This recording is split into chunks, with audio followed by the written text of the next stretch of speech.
Hello friends, রোশনাই এপিসোডে সবাইকে স্বাগত। আমাদের আজকের পর্বে দেখানো হবে জাহ্নবীর পূর্ব প্ল্যান অনুযায়ী আদিত্য রোশনাইকে বিয়ে করতে চলে এলো। আর এটা সারপ্রাইজ দিবে বলে আরণ্যকের বাড়িতে সবাইকে ইনভাইট করেছে। আদিত্য রোশনাইয়ের জন্য রিংও নিয়ে এসেছে। রিং পরানোর জন্য সে ঘোষণা দিলে রোশনাই বলে ওঠে, আদিত্য, আপনি তো আমার খুব ভালো বন্ধু, আপনি এগুলো কি বলছেন? তখন আদিত্য বলল, কেন, তুমি আমাকে মেসেজে বলো নাই তুমি আমার সাথে থাকতে চাও, আমার মতো ভালো পার্টনার আর কোথাও পাবে না, তুমি আমাকে বিয়ে করতে চাও, এগুলো বলেছিলে, আর আমার সাথে মুম্বাইও যেতে চাও। কিন্তু রোশনাই বলে উঠল, না আদিত্য, আপনার কোথাও ভুল হচ্ছে, আমি কখনোই আপনাকে এগুলো মেসেজ করিনি, আমি কেন এগুলো করতে যাব? আর আমি তো কখনো কল্পনাও করিনি এগুলো।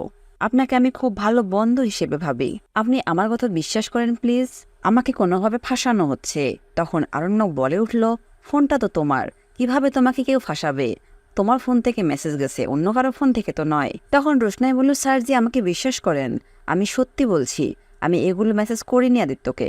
তোমার থেকে গরিমা অনেক বেটার, তুমি একটা ঠক প্রতারক মেয়ে, তুমি আমাকেও ঠকাচ্ছ, এদিকে আদিত্যকেও ঠকাচ্ছ।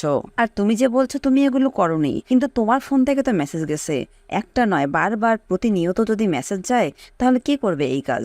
তখন আদিত্য বলল, রোশনাই, আমি তোমার সাথে কথাও বলতে চেয়েছিলাম, কলও দিয়েছিলাম, কিন্তু তুমি মেসেজ করলে আমার চারপাশে অনেক লোকজন, এখন কথা বলতে পারবো না, তাই আর কল দিইনি। এরপর রোশনাই বলল, প্রথমে আমার মাকে ফাঁসানো হয়েছে, তারপর আমার বাবা, এখন আমাকে ফাঁসানো হচ্ছে। আপনার প্লিজ একটু আমার কথাটা বিশ্বাস করুন, আমি সত্যিই মেসেজগুলো করিনি। এই বলে আদিত্যকে বলল, আদিত্য, আমাকে ক্ষমা করবেন, আমি আসলে কখনোই আপনাকে ওই চোখে দেখিনি, আপনাকে আমি খুব ভালো একজন বন্ধু হিসেবে দেখেছি। আর আপনি যে রিংটা এনেছেন, আমি মন থেকে বলছি, আপনি অনেক ভালো যোগ্য একজন মেয়ে পাবেন এই রিং পরানোর জন্য। আর আমি আপনার সাথে কোনো ধরনের সম্পর্কে জড়াতে চাই না। এই বলে রোশনাই রুম থেকে বেরিয়ে যায়। এরপর আরণ্যক তার পিছে পিছে চলে যায়। রোশনাইকে বলে, রোশনাই দাঁড়াও, আমার একটা কথা শোনো। রোশনাই বলল, না, আমি আপনার কোনো কথা শুনতে পারবো না, আপনি কেন এসেছেন আমাকে আটকাতে? আমি তো একজন ঠক প্রতারক চরিত্রহীন মেয়ে, আমি তো মেসেজগুলো করেছি আদিত্যকে, আমি তো এখন স্বীকার করলাম, তখন অস্বস্তি মনে হয়েছিল তাই স্বীকার করিনি, এখন আপনার সামনে স্বীকার করলাম, হ্যাঁ আমি মেসেজগুলো করেছি, আমাকে এখান থেকে যেতে দিন।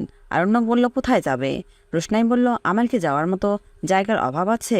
আমি তো ভালো মেয়ে না, আমি তো নিজের সাথে অনেক ধনী লোকদের সাথেও মিশতে পারি, তার কাছেও যেতে পারি। এরপর সেখানে চলে এলো আদিত্য।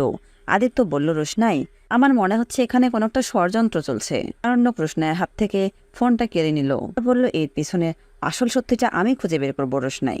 আরণ্যক ও আদিত্য রোশনাইয়ের সাথে কথা বলা দেখে জাহ্নবী ও গরিমাও চলে এলো তাদের কথা শোনার জন্য।